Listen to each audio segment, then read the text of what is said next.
You never think danger will find you in a place you go every day, a place you trust. But one ordinary night, I learned how quickly the familiar can turn into a nightmare. It started at a gym, just me, some weights, and music, but by the time it ended, I was questioning every sound, every shadow, and even my own mind. I joined a gym for the first time 3 months ago. Normally, gyms are the last places you'd expect anything scary to happen. People sweat, grunt, lift, and leave. That's it. But last week, something happened that made me question everything I thought I knew about safety. I wear wireless headphones when I work out. Wired ones get tangled and annoying, and honestly, headphones are my little bubble in a world full of other sweaty bodies. Usually, I leave my phone on the workout machine while I grab water. If I walk too far, the headphones start crackling, warning me that they're about to disconnect. That's how I noticed something was wrong that night. It was late. One of those nights where the gym feels more like a ghost town than a place people come sweat. I was on a seated leg machine, pushing through my final reps when the music in my headphones started crackling. Then silence. My headset had disconnected. I reached over to the phone compartment on the machine, and it wasn't there. Panic shot through me. My phone. Gone. I looked around. Only 2 other people were still in the gym, besides the 2 front desk workers. One guy was really fat and sweaty, sitting on a treadmill. The other was slouched over a machine, staring at his phone, earbuds in. My heart pounded. Could either of them have taken it? I approached the one on the machine. "Hey," I asked firmly, "did you take my phone?" He looked up, confused, annoyed even. Then slowly, "No." I pressed, "Did you see anyone else?" He shook his head, muttering nothing. I walked away, trying to calm the rising anxiety in my chest. My mind raced. The phone had no passcode. I had disabled it recently, meaning whoever had it now had access to everything. Texts, emails, pictures, banking apps. I went to the front desk and asked the worker to check the security footage. While he clicked around, the suspicious man walked past me and out the exit. The footage revealed the truth. He had stolen it, walked past the front desk unnoticed, and left. I ran outside, but of course he was gone. What chilled me most wasn't that he took my phone. It was the thought that he could have been anywhere. Someone who could slip in and out of the gym unnoticed. Someone who could be waiting for the perfect moment. The next day, my friend Tom told me someone had been using my phone, pretending to be me, texting him. Reading those messages felt like stepping into a nightmare. The man wasn't just a thief. He had been inside someone's life, manipulating, observing, and sneaking into houses. Even 3 months later, there was no news from the police. Whoever took my phone, whoever broke into Tom's house, vanished into the night like a ghost. I tried to move on. I joined a 24-hour gym in my town, hoping I'd feel safe. During the day, it's normal. But late at night, something changes. One night, after covering a late shift at work, I went to the gym around 11 p.m. I was alone for a while. Then I saw him, or someone like him, a man in a beanie and hoodie, watching me. Not just glancing, but staring. I tried ignoring it, moving to a different section. But he followed, hiding behind equipment, peeking through gaps. My skin crawled. I reported him to the girl at the front desk. When we looked, he was gone. Not hiding. Gone. As I left the gym, heading to my car, I heard footsteps. Fast, deliberate. Heart hammering, I froze. The man in the beanie sprinted toward me from the darkness. I jumped in my car and slammed the door shut. He tried the handle. I pressed the gas. The car jolted backward. My hands shook, adrenaline surging. By the time I reached the streetlights, he was gone. My car bore the evidence of his fury, dents from kicks, but I was alive. I told myself I'd never go to the gym late again. I told myself that it was over. Weeks later, during my night shift at a different 24-hour gym, another incident happened. I was behind the front desk, reading a magazine, when I noticed a man pacing. 1 minute he was in the front, the next, gone behind a wall, separating 2 sections. 10 minutes later, the power went out. Dead silence. Every machine, every light, every music system, gone. I grabbed my phone for light and tried to find the man. Nothing. Then I heard something, metallic clanging, the faintest echo of movement. I called out, voice echoing through the darkness, but the only answer was my own panicked breathing. I searched the entire gym. The man was gone, vanished. I checked the women's bathroom. My flashlight caught 2 inches from the stall. My stomach sank. He had been there. I fled to the front desk and called the police. They arrived, checked the gym, and found nothing. No sign of him, no footage, no entry. Like a ghost, he had come, existed for moments, and left without a trace. The next morning, the owner and I reviewed the cameras. The moments before the blackout, nothing. No man, no shadow, no movement. And yet I knew what I had seen. I would never forget it. The way he moved, the way he disappeared, the suffocating dread of being alone with him. Even now, weeks later, I cannot think about that night without feeling it. The lingering weight of someone who knows how to vanish, who knows how to make you feel trapped while leaving no evidence behind. The gym is supposed to be a safe space, but some nights it isn't. It happened on the night I was the designated driver for our group. My friends, Michael, Eddie, and Daniela, had been partying, and as the responsible one, I'd volunteered to stay sober. We lived in the country, so going to town for bars or parties meant long drives on desolate roads, winding through forests and empty fields. It wasn't unusual, but that night, something felt off from the start. We were driving down Highway 513, an unlit stretch of asphalt lined by towering trees and the occasional abandoned house. The party had left us all a little disoriented, a little buzzed, except me. I was alert, scanning the road, listening to music and keeping an eye on my friends. Then Daniela started to cry out. I have to piss so bad. I sighed. We're almost home, I told her. But the urgency in her voice made me laugh nervously until I felt the pressure myself. My bladder was screaming at me. With a mix of irritation and pragmatism, I pulled the car over to the side of the road and suggested we relieve ourselves in the nearby crops.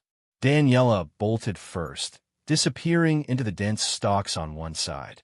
Michael went on the opposite side, vanishing into the shadows. I finished quickly, returning to the car, but my relief was short-lived.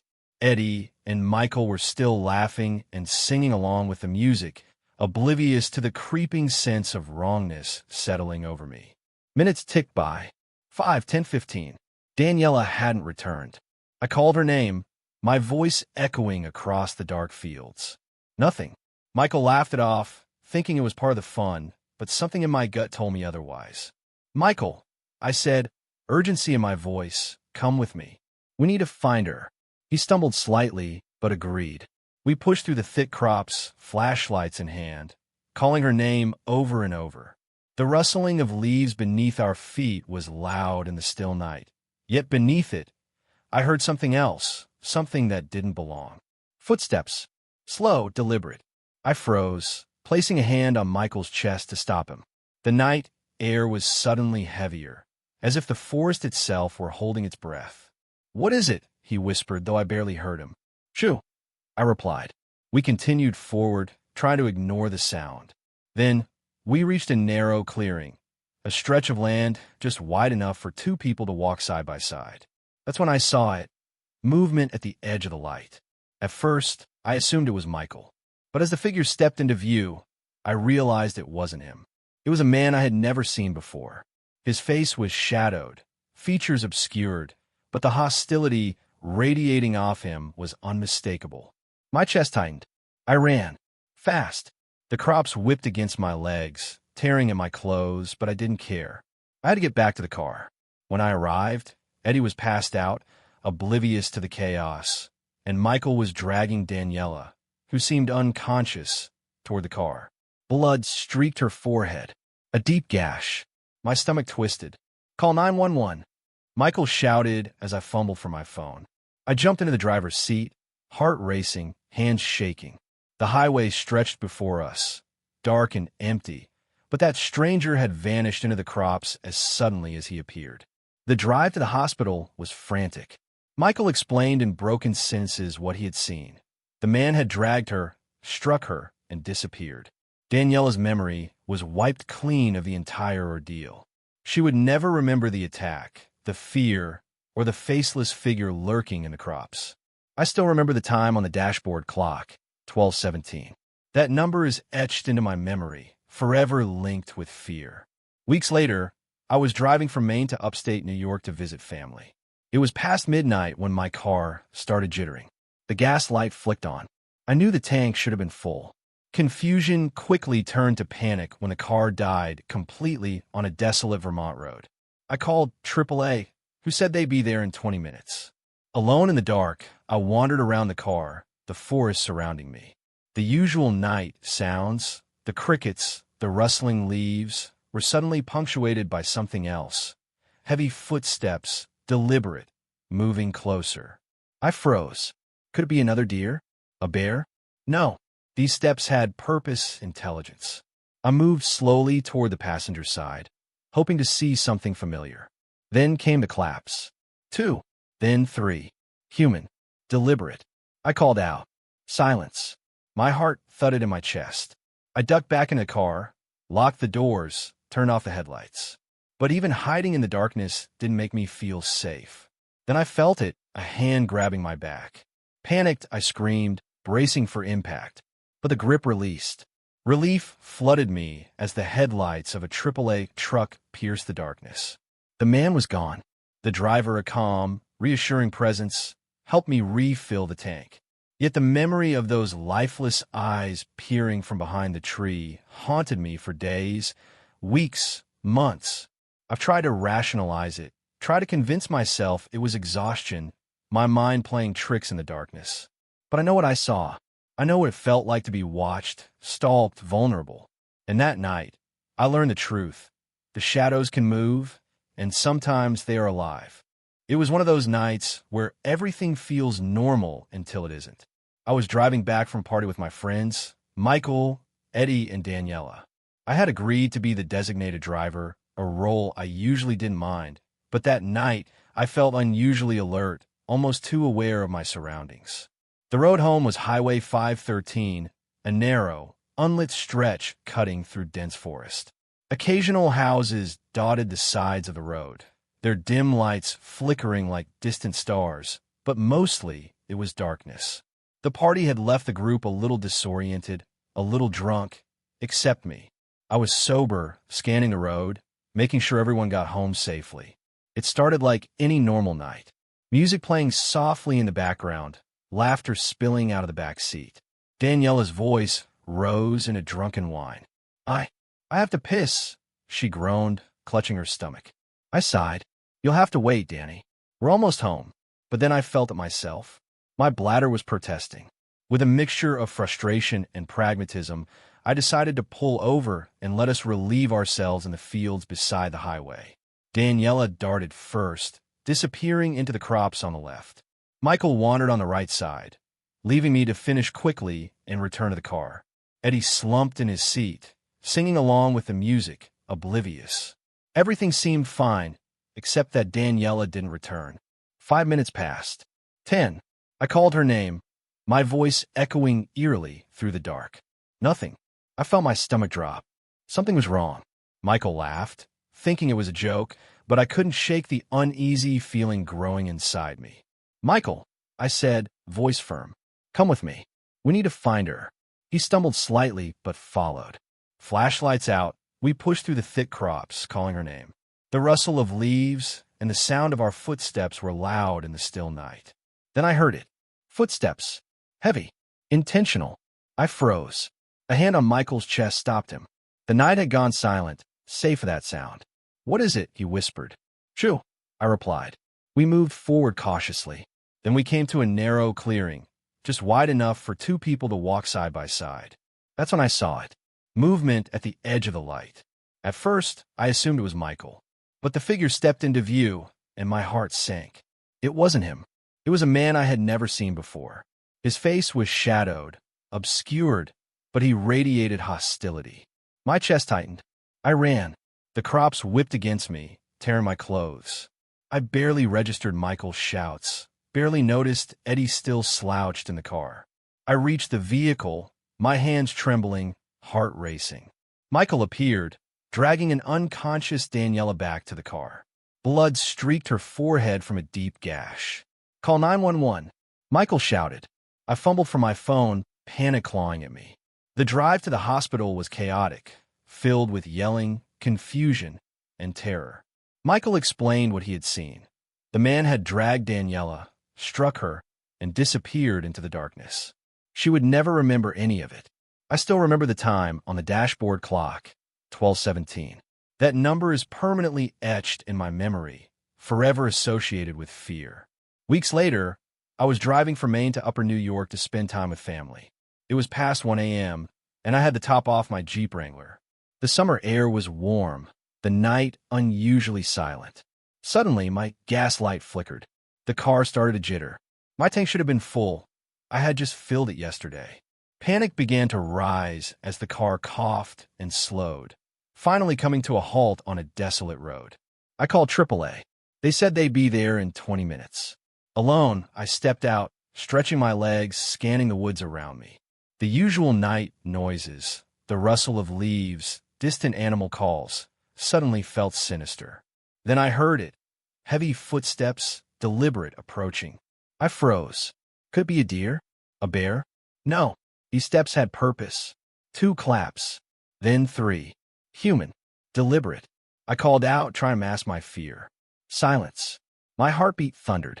I crouched in the car, locking the doors, turning off the headlights. Darkness enveloped me. Then a hand grabbed my back. Panic surged. I screamed. The grip released. Relief washed over me as headlights cut through the darkness. A AAA truck. The driver, a large man in his 40s, calm and reassuring, helped me refill the tank. His presence exuded safety, a strange comfort amidst the terror of the night. Months later, I was heading home from work, driving down another desolate stretch. That's when it happened. A reflective vest, flashing blue lights, and a man approaching my car. My heart dropped. License and registration, please, he said in a low, almost casual voice. I hesitated. Did I do something wrong? He ignored me, gesturing for me to step out. I complied cautiously. He had a roll of tape, stretching it across the pavement. I was to walk across it, arms out. The instructions felt surreal, almost ritualistic. As I complied, the man moved behind me, uncomfortably close. At the end of the roll, I saw the blue flashing light. Not a police car, but an older sedan. A chill ran down my spine. Badge? I asked. He stared blankly. No answer. My heart pounded. Then, as he bent into the car, I ran. He raised a gun. My adrenaline spiked. I floored the accelerator, careening through traffic cones, my pulse hammering in my ears. The highway blurred around me, streetlights illuminating the terror etched into my mind. He chased for a moment, then disappeared into the night. I took the next exit, turned off my lights, and drove the rest of the way home in silence, my hands white on the steering wheel. Even now, months later, the memory haunts me. The faceless man, the desolate road, the threat lingering in the shadows. I learned that night, some strangers in the dark aren't lost, they're waiting.